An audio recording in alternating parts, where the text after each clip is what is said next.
నమస్తే అన్న, అందరికీ నమస్కారం. కువైట్లో మునుపటి సంవత్సరాలతో పోల్చుకుంటే ఎన్నడూ లేని విధంగా ఎముకలు కొరికే చలి మొదలవబోతూ ఉంది. ముఖ్యంగా కువైట్లో నూతన సంవత్సరం వేడుకలలో పాల్గొనేవారు తగినన్ని జాగ్రత్తలు తీసుకోవాలని చెప్పి అధికారులు కోరుతూ ఉన్నారు.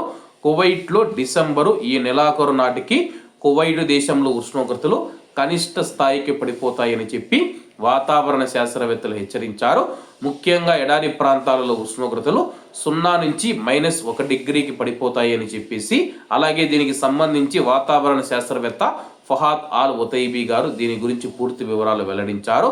కువైట్లో తీవ్రమైన చలిగాలులు వీచడమే కాకుండా ఎడారి ప్రాంతాలలో మంచు కురిసే అవకాశం ఉన్నందున పశువుల యజమానులు వ్యవసాయ క్షేత్రాలు పొలాలు ఏవైతే ఉన్నాయో వాటి యొక్క నిర్వాహకులు తగినన్ని జాగ్రత్తలు తీసుకోవాలని ఆయన సూచించారు.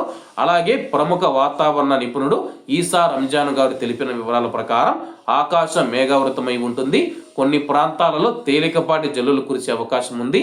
పగటిపూట ఉష్ణోగ్రతలు స్వల్పంగా పెరుగుతాయని చెప్పేసి, ముఖ్యంగా నూతన సంవత్సర సెలవుల సమయంలో ఉష్ణోగ్రతలు గణనీయంగా పడిపోయి చలి తీవ్రత అధికంగా ఉంటుందని చెప్పేసి, ఉత్తర దిశ నుంచి వీచే శీతల గాలుల ప్రభావంతో కువైట్ ప్రజలు గడగడలాడనున్నారని చెప్పేసి, అందరూ అప్రమత్తంగా ఉండి చలి నుంచి రక్షణ పొందాలని చెప్పేసి కువైట్లో ఉన్న వాతావరణ నిపుణులు కోరుతూ ఉన్నారు.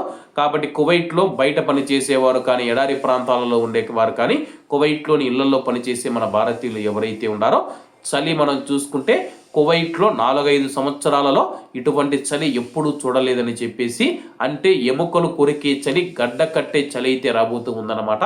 -డిగ్రీలకు ఉష్ణోగ్రతలు పడిపోతాయని చెప్పేసి వాతావరణ శాస్త్రవేత్తలు, వాతావరణ శాఖ కూడా అంచనా వేస్తుంది. కాబట్టి కువైట్లో ఉన్న మన భారతీయులు ఎవరైతే, ఇతర దేశాల ప్రవాసులు, కువైట్ ప్రజలు ఎవరైతే ఉన్నారో చలి నుంచి రక్షణ పొందేందుకు తగినన్ని జాగ్రత్తలు తీసుకోవాలని చెప్పేసి వైద్య నిపుణులు కూడా సూచిస్తూ ఉన్నారు. కాబట్టి మరి ఇప్పుడు కువైట్లోని పలు ప్రాంతాలలో, మీ ప్రాంతాలలో ఉష్ణోగ్రతలు ఎలా ఉన్నాయని చెప్పేసి కామెంట్ రూపంలో తెలియజేయాలని కోరుకుంటూ, అందరూ బాగుండాలి, అందులో మనం ఉండాలి. అందరికీ నమస్తే అన్న, జై హింద్.